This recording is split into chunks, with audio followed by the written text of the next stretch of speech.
আসসালামু আলাইকুম। স্বাগতম জানাচ্ছি অরেঞ্জ রেসিপিতে। আজ আপনাদের জন্য হাজির হয়েছে একটি পোলাও রেসিপি নিয়ে। পোলাও কিভাবে সাদা এবং ঝরঝরে করা যায় তার টিপস এবং ট্রিক্স সহ আমি আজকে রেসিপিটি তুলে ধরছি। আশা করছি আপনাদের সবার ভালো লাগবে।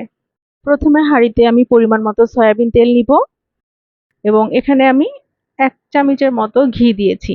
ঘি দিয়ে ঘিটা যখন একটু মেল্ট হয়ে যাবে তখন এতে আমি 1 কাপের মতো পেঁয়াজ দিয়ে দিব।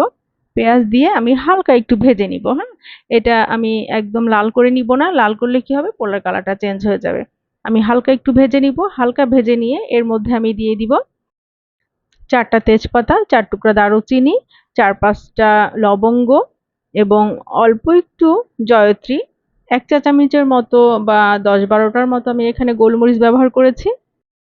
আর দিয়েছি 5টা এলাচ, মুখটা একটু ফাটিয়ে নিয়ে দেন এর মধ্যে দিয়ে আমরা একটু ভেজে নিয়েছি। হালকা একটু ভেজে নিলে দেখবেন খুব সুন্দর একটা স্মেল বের হবে মসলার। আর এখানে কিন্তু অবশ্যই একটু আমি যে জয়ত্রী দিয়েছি, আপনারা একটু জয়ত্রী দিয়ে ট্রাই করবেন। হালকা একটু ভাজা ভাজা হয়ে এলে দেন এর মধ্যে আমি আগে থেকে ধুয়ে রেখেছিলাম পোলাওয়ের চাল। 10 মিনিটের মতো পানিতে ভিজিয়ে রেখেছিলাম। এরপর তুলে আমি এটি ছেঁকে নিয়েছি, অর্থাৎ একেবারে ঝরঝরে করে নিয়েছি যেন পোলাওয়ের চালের মধ্যে কোনো পানি না থাকে। এরপর আমি এই পুরো চালটাই আমি এটা দিয়ে দিয়েছি তেলের মধ্যে দিয়ে আমি এটি ভালো করে একটু ভেজে নিব। খুব সুন্দর করে ভেজে নিতে হবে। এটা যত ভালো করে ভাজবেন পোলাওটা তত বেশি ঝরঝরে হবে এবং টেস্টেও অনেক ভালো হয়। তো এভাবে করে আমরা ভেজে নিব। মোটামুটি 14 থেকে 15 মিনিটের মতো আমরা চালটা ভেজে নিব। আর হাই হিটটা কোনোভাবে হাই হিটে রাখা যাবে না, কারণ এতে পোলার চালটা নিচের দিকে পুড়ে যেতে পারে। এর জন্য আমরা মিডিয়াম লো আঁচে রেখে চালটা খুব সুন্দর করে আমরা ভেজে নিব। ভাজা আপনি কখন বুঝবেন হয়ে এসেছে? নাড়তে নাড়তে একটা পর্যায়ে দেখবেন যে চালটা বেশ একটু পাতলা পাতলা হয়ে আসবে, বা আপনি যখন নাড়বেন তখনই বোঝা যাবে আসলে যে চালটা একেবারে পুরোপুরি হয়ে এসেছে এবং একটা শব্দ হবে, একটু শঁ শঁ একটা শব্দ হবে। আসলে যারা রান্না করে তারা বুঝতে পারবে। মোটামুটি আপনি 14 থেকে 15 মিনিটের মতো ভেজে নিতে হবে। তবে এটি অনবরত নাড়তে হবে। না হলে কি হবে নিচের চালগুলো পুড়ে যেতে পারে। তো পুড়ে গেলে অবশ্যই ভালো লাগবে না। তো যখন আমার ওটা হয়ে আসবে তখন আমি দেখুন এখানে দিয়েছি হচ্ছে 1 চামচের মতো আদা বাটা এবং 1 চামচের মতো রসুন বাটা। এটি দিয়ে আমি আবার ভালো করে একটু ভেজে নিব। হ্যাঁ, অনেকে আদা এবং রসুন বাটা তেলের মধ্যে দিয়ে ভেজে তুলে। তো আমি কেন তেলের মধ্যে দেইনি? অনেক ক্ষেত্রে তেলের মধ্যে আদা এবং রসুন বাটা দিয়ে ভাজলে দেখা যায় পোলাওয়ের কালারটা অনেক সময় দেখা যায় ধবধবে সাদা হয় না। একটু পোলাওয়ের কালারটা চেঞ্জ হয়ে যাওয়ার সম্ভাবনা থেকে যায়। এইজন্য আমি আদা এবং রসুনের পেস্টটা চালের সঙ্গে ভেজে নেই। এতে আর একেবারেই কালার আসার কোনো সম্ভাবনা থাকে না। পোলাওটা পুরো একেবারে ঝরঝরা এবং সাদা হয়ে থাকে। তো এই পর্যায়ে আমি যখন ভাজা হয়ে যাবে এখানে আমি পানি নিয়েছি, অর্থাৎ 1 কেজি পোলার চালের জন্যে আমি এখানে 2 কেজির থেকে 3 টেবিল চামচ কম পানি নিয়েছি। আমি সামান্য একটু কম নিয়েছি, এতে হবে কি একেবারে ঝরঝরে হয়ে যায়।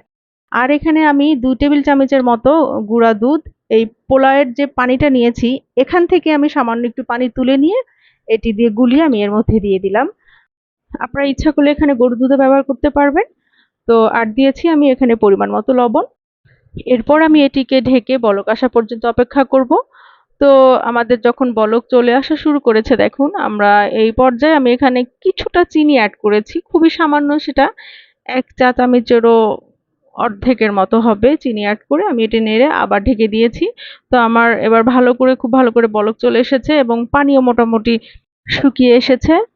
এই পর্যায়ে হালকা হাতে একটু নেড়ে আবার ঢেকে দিতে হবে। অবশ্যই এক্ষেত্রে খুব বেশি নাড়াচাড়া করা যাবে না, এতে চালটা ভেঙে যেতে পারে। হ্যাঁ, খুব আলতোভাবে নাড়তে হবে। নেড়ে আমরা একটু ঢেকে দিব। ঢেকে আমাদের জালটা একটু কমিয়ে দিতে হবে। অবশ্যই এই পর্যায়ে জালটা কমিয়ে দিতে হবে, না হলে কি হবে পানি একেবারে শুকিয়ে যাবে। আমার মোটামুটি একদম গা মাখা হয়ে এসেছে। আমি একেবারে লোতে দিয়ে দিয়েছি। চুলার তাপটা লোতে দিয়ে আমি আবার ঢেকে দিয়েছিলাম কিছু সময় ঢেকে দেওয়ার পর আমার মোটামুটি অলমোস্ট পোলাওটা হয়ে এসেছে। আমি এখন এখানে 3 চামচের মতো ঘি দিয়েছি। ঘি দিয়ে আমি আবার 2 মিনিটের মতো এটি ঢেকে দিব এবং এ অবস্থায় চুলার জাল একেবারে অফ করা থাকবে। তো দেখুন আমার 2 মিনিট পরে পোলাওয়ের অবস্থা দেখুন একেবারে সাদা হয়েছে এবং একদম ঝরঝরে। কোনোটার সাথে কোনোটা গায়ে গায়ে একেবারে লেগে নেই, ফুল একেবারে ঝরঝরে পোলাও হয়ে গেছে। এই কিছু ট্রিক্স ফলো করলেই পোলাও ধবধবে সাদা এবং ঝরঝরে করা সম্ভব। তার মধ্যে একটি হচ্ছে পোলার চাল 10 মিনিটের মধ্যে ভিজিয়ে রাখতে হবে। খুব ভালো করে ভেজে নিতে হবে। পানির পরিমাণটা ঠিক রাখতে হবে। পানিতে বলক চলে এলে খুব বেশি নাড়াচাড়া করা যাবে না, একবার দুইবার আলতো হাতে নেড়ে দিতে হবে। পানি শুকিয়ে চাল এবং পানি যখন সমান সমান হয়ে আসবে তখন তাপমাত্রা কমিয়ে দমে দিতে হবে। আশা করছি আপনাদের কিছুটা হলেও উপকারে আসবে। ভালো থাকবেন সবাই। আল্লাহ হাফেজ।